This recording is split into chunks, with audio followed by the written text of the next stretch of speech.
ځمکه څومره ژوره ده او د ځمکې لاندې څه شی شتون لري؟ د ځمکې کوره پیاز او یا هګۍ ته ورته بڼه لري.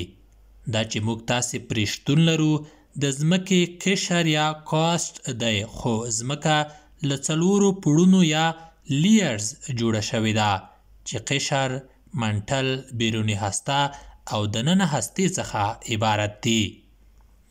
لومړی قشر د ځمکې د نورو پوړونو په پرتله د ځمکې د قشر پنډوالی کم دی. ځینو برخو کې 10 کیلومتره او ځینو نورو برخو کې 80 کیلومترو ته رسیږي. هغه ځایونو کې چې بحیرې شتون لري بیا د ځمکې د قشر پنډوالی له 6 تر 12 کیلومترو رسیږي.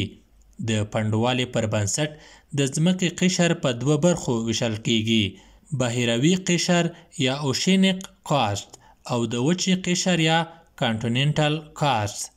د بحیروي قشر په پرتله د وچې قشر ډیر پیړ وي. د ځمکې د حجم د ټولې برخې څخه یوازې 1% برخه قشر جوړه کړې ده. غرونه، اوبه، اورغورځونکي او نور د ځمکې پر قشر شتون لري. له قشر وروسته د ځمکې دویمه برخه د منټل په نوم یادیږي. دغه برخه له قشر وروسته پیلیږي. د منټل پنډوالی 2900 کیلومترو ته رسیږي. په منټل کې د تودوخې درجه 4000 سانتي درجې ته رسیږي. په داسې حال کې چې په 100 درجې سانتي کې اوبه جوش کیږي. هر کله چې اورغورځونکي غرونه چاودنه کوي نو مګما په منټل کې شتون لري چې د ځمکې قشر ته راپورته کیږي. دریم بهرنۍ هسته یا اوټر کور. له منټل لاندې د ځمکې بله برخه د بهرنۍ هستې یا اوټر کور په نوم یادیږي. دا برخه ډیره سخته ګرمه ده.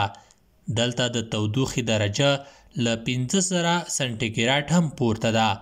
د بهرنۍ هستې یا اوټر کور پنډوالی نږدې 2200 کیلومتره دی. څلورم او وروستی د ننه هسته یا اینر کور. د ځمکې د جوړښت وروستی برخه کې داخلي یا دننه هسته ده چې په انګلیسي کې ورته د اینر کور وایي.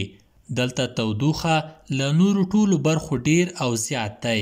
په اینر کور کې د تودوخې درجه 6000 سانتي ته رسیږي. د اینر کور د تودوخې درجه د لمر د سترګې د تودوخې له درجې سره برابره ده. د داخلي هستې پنډوالی 1250 کیلومتره دی.